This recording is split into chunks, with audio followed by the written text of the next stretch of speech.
today, what I'm doing today, is we're gonna go ahead and we're gonna do an inspection on the car that has mold in it. We already know it has mold because, like, you'll see different kind of like areas of mold. You see it on some of the handles.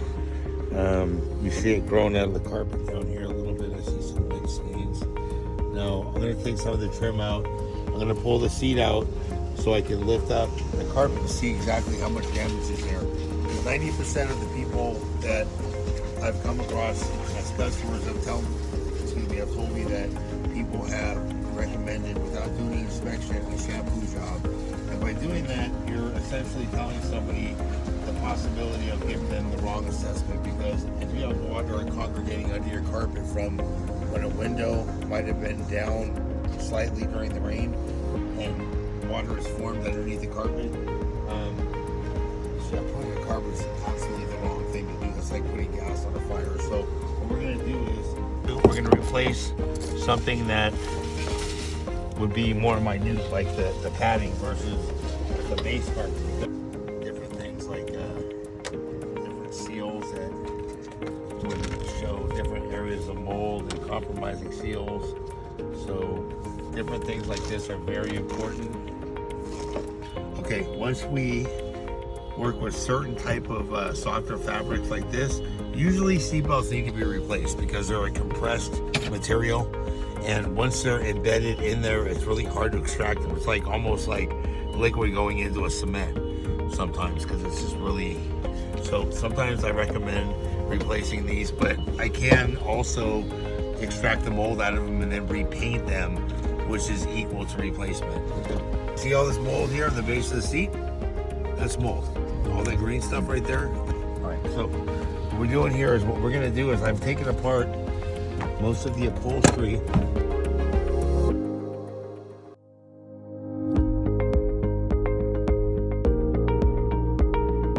So what we're gonna do is we wanna clean all this off so that this is no longer a part of the mold issue. We can clean all this with an enzyme to kill the bacteria, and then disinfect it, and then basically clean it.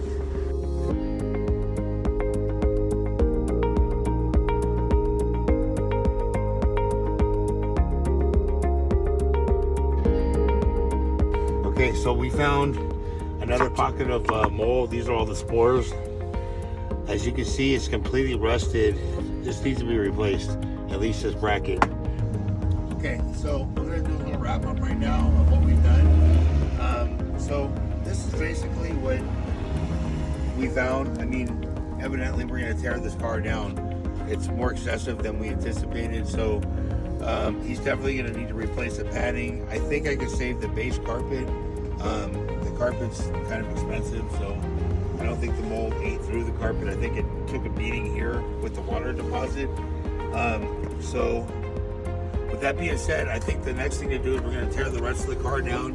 We found additional mold in the back behind the panels that are actually attached to the wall. So that's really important to check all that out before you put it back together. So we're still in the midst of doing an inspection, but we found several areas of pretty heavy mold. So that's a good sign. We know exactly where it's at and how to tackle it. So that's a good thing for the customer and Paul's detail. So we'll get back to you guys on the next phase. Thank you.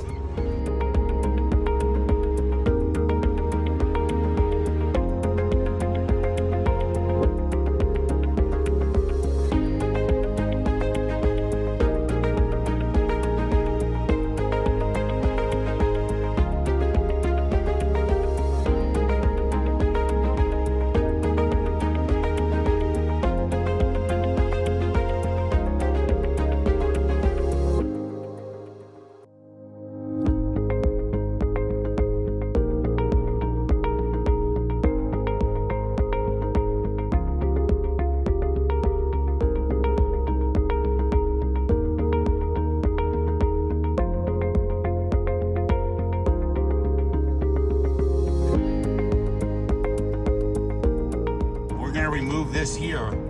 Oh, we found the remote control to Van Halen's guitar. All right, so this now is coming out. So what we're gonna do is this, we're gonna stand this outside the vehicle. Look, now this is the padding. Now you see how this is not affected? This is good. So we don't have to take this off, which is really good. Okay, so what we're gonna do is we're gonna remove this seat.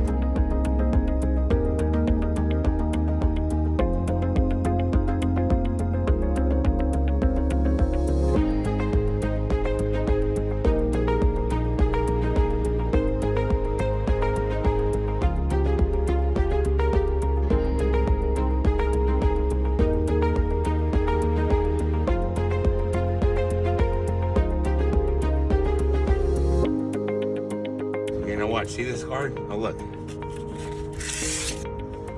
That's what he smells. This stuff is like sandpaper. So this stuff, every time he goes back and forth with the force of the seat and it stops in a locked position, some of this stuff falls off and it gets in the air. And it's really important to realize that the water compromises all the components, the springs in here. You have the foam backing where water should not get in here because mold lives in this. So we're gonna do a real good disinfection on this. We're gonna use an enzyme to kill the bacteria.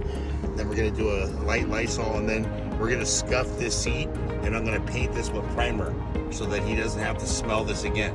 That's gonna be in our next session. Right now, what we're gonna do is we're gonna get rid of this rug. Okay, look guys, this is the big thing for me. I'm gonna come from an aspect of being pissed off, angry, because all my customers that I retain from other people's fuck ups, people in this industry think they really know what they're doing with the detailing aspects. I've been in this business for 30 years and I care about my customers and I love testing myself on a daily basis on finished work. We're actually looking in the inner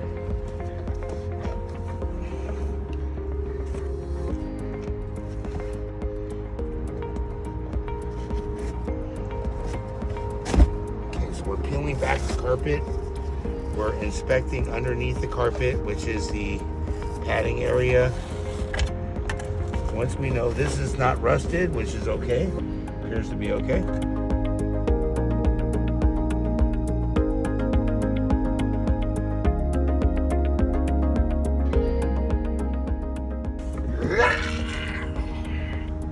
Okay, now we're getting down to the nitty gritty. So the leak actually looks like there was a heater core. Now there's no water coming from here, so the heater core usually lets water come out of here. So that's a sign that there was a heater core that went out in this vehicle. There's no water anywhere else around here, and the water is all coming from right here. There's usually a reservoir where the water's there. So when that unit goes out, a lot of times it locks up and there's water overflow. So now we have our mystery solved. Okay. Wow. Is that the heater? Yeah, this is a heater. Shit. So let's, now that we know what the problem is, let's get the rest of this carpet out of here and let's lightly clean this and get the seat back in for him. So let's, I'm looking to train people, give people massive opportunity. If anybody wants to get involved with some of this deeper stuff, I do have an interest in finding some people. And if you want to do simple detailing, we have so many different structured levels of, excuse me, I'm going to get back to my job.